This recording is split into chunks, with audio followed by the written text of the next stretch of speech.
Hey everyone, Jason here. So in one of my last videos, we had just put in the electrical and was kind of talking about getting some of the irrigation set up. So I wanted to do a little follow-up video now that we've set that up before I fill in the trenches, and I can show you all what we've been doing on that. All right, so here we are in our irrigation area from our new power system. We plug directly into our pump controller for our well pump, or wells right here, and so that's about 470 feet deep. And because that's only about 17 gallons a minute, and when we're irrigating we want to have much more than 17 gallons a minute, we run through into this chamber and white pipes down in there, or a junction, so that I can put in a new line later, and or use that to drain the system out in the winter. And then the water comes out of there through a 1.5 pipe. You can still see a little bit of the pipe exposed here. So travels down this way, across here, under this gravel, and goes up into this cistern. Inside of this cistern is a float. So it's sort of like a flow valve, like you might find in a toilet. As the cistern fills up with water, it closes that flow valve, shutting off this entry point for the water, and then the well is set up so that it shuts off as soon as it senses that pressure increase. So that part's essentially all automatic based on that flow valve. From the cistern tank, we go through a shutoff valve.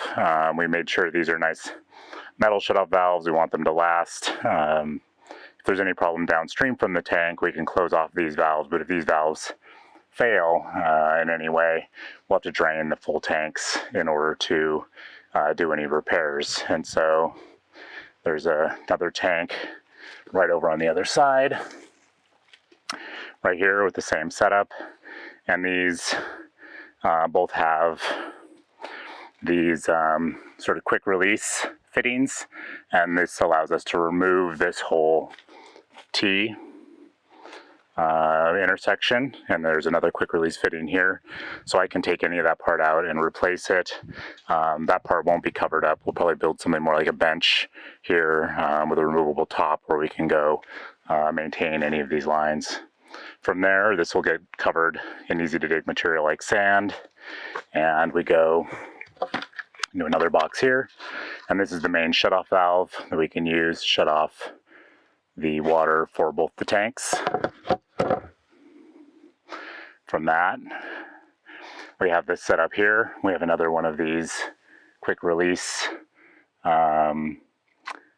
fittings here that essentially allows us to go over here into our backup gas pump, which is the pump we've been using for a while, or we can turn that around and run that directly into our new electric pump.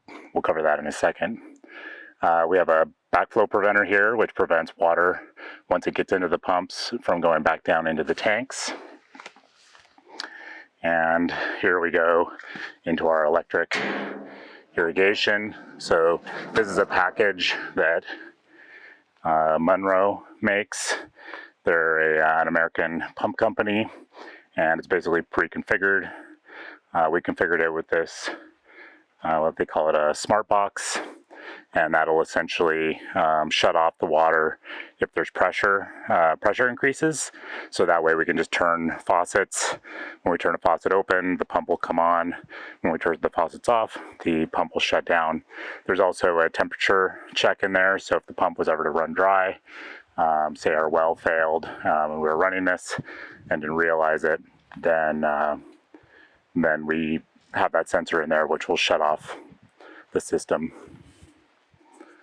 All right, from there we go out of the pump, and we have another quick release here. This makes it a little easier to maintain these pipes, retighten them, or whatever we need to do. If this was one solid glued fitting, you wouldn't be able to screw those because obviously you would have this junction here, so it would be difficult to work with. So we can use this quick release fitting to release this, then use one of these cam cam connectors here to release that part of the unit, and then we can make repairs on our irrigation filter.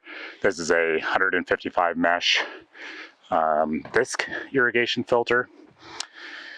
And if we get a closer look in there, the valve on the bottom is a drain, so that just goes down into this drain field. There's a 4-inch drain pipe and gravel down below there. That's also where our frost-free, so that'll zoom right, there we go, frost-free hydrant will go down into. And this will drain down into that same area. So once this is backfilled, we can drain this irrigation filter out to change it. You pull this latch, and this top cover comes off. If you didn't have that drain set up, all that water would just gush out sort of all over you. So no fun. So that's the drain. Then we come out here. We have another one of these quick fittings. If we release this quick fitting and this quick fitting, this whole part can essentially come off by just unscrewing it off the drain valve. So that's makes it pretty easy to repair. And then it runs under the ground here to our main, near our main drain system. That's this green pipe that goes about 16 feet down into the ground, surrounded by gravel. So any water spills that happen here around the irrigation system can all drain down in there. And then this 4-inch pipe runs the water back sort of down the hill below us. From the irrigation, we come here. This pipe goes down into the ground and feeds out to our main 2-inch line. And then change the angle a little bit here. We've got this set up going into a quick attach fitting, which allows us to remove this whole fitting during the winter really easily. We'll drain these lines during the winter. So if anybody's wondering about how deep they are, we don't use any of our irrigation lines during the winter. If we need to do a little watering, we can use our frost-free hydrant. So these quick releases are pretty nice for those that haven't seen one. You can basically just turn this and then the whole unit just pulls out. So it's sort of like a key, and then to put it back in, you just fit it down in, swivel that around, and now the water's back on. So that the action of putting it in also is the action that turns the water on. So that's the starting of our irrigation. From there, the pipe, 2-inch pipe, travels along under the ground. Say hello to Leo. Don't worry, Leo, all's good. And we run it through a series of pipes. These were all temporary. You know, with all things temporary that stuck around for a while, I'll be digging these out probably this fall. We'll see if something I get to, and then we will run an underground line to more of those quick connect fittings. We'll have one here, and then we'll run a pipe which will go over here to our garden bed. So we can do updates as we get into all of that. But underground here we have additional fittings, additional exit points. And these exit points are all 2-inch line, so we can send a lot of water down this way. We did get a chance to run our irrigation off the new setup today, and it was working great. No complaints. In fact, we were able to water much more concurrently than we were able to with the previous gas pump. So I was a little worried when we set it up, even though we went over the specs. You always just kind of wonder, you know, are we getting this set up right? So anyway, it all worked great. The one problem was the sensor for the pressure didn't seem to be working, so I'm going to give Munro a call. I think it probably has something to do with the installation. There was a couple of wires that it wasn't really clear to me or the electrician where they went, so we thought maybe there were some extra sensor wires.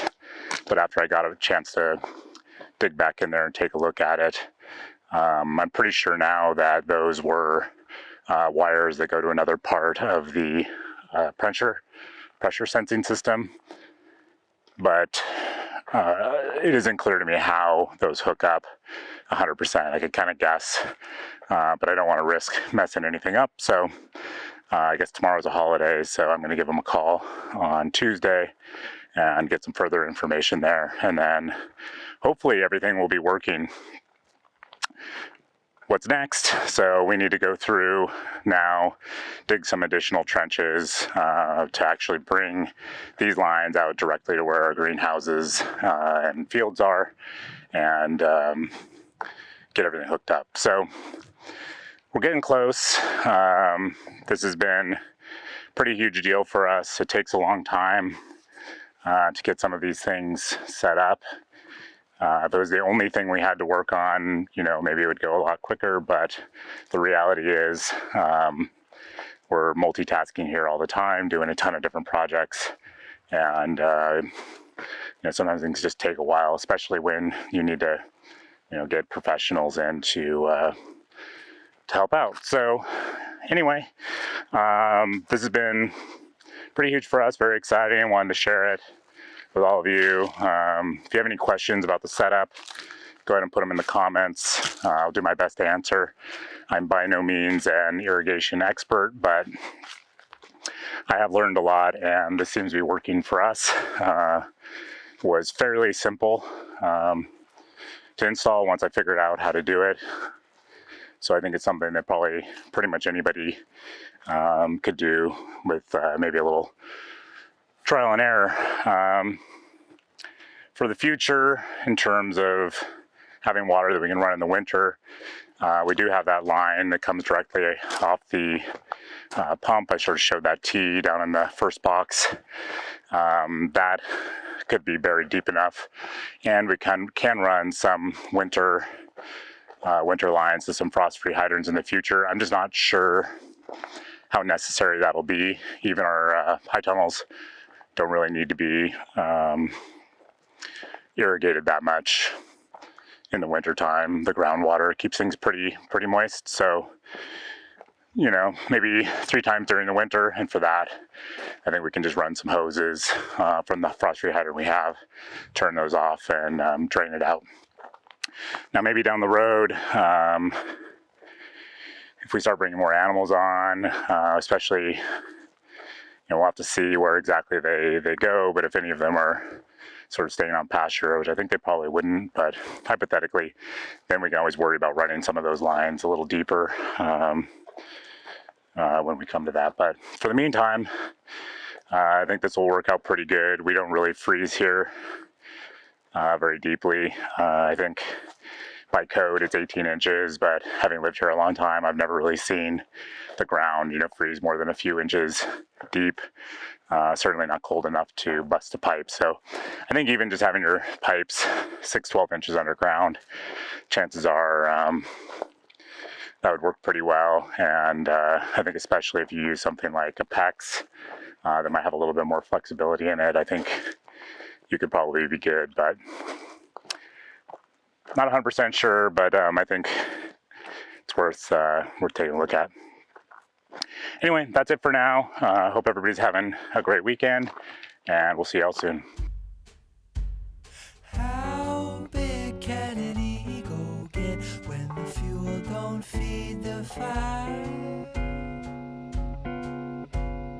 My pain is the same as your pain. You have glass and I have eyes. Tell me, am I running away from running my life? Yeah, I could bang a drum all day, but that don't mean that it's right.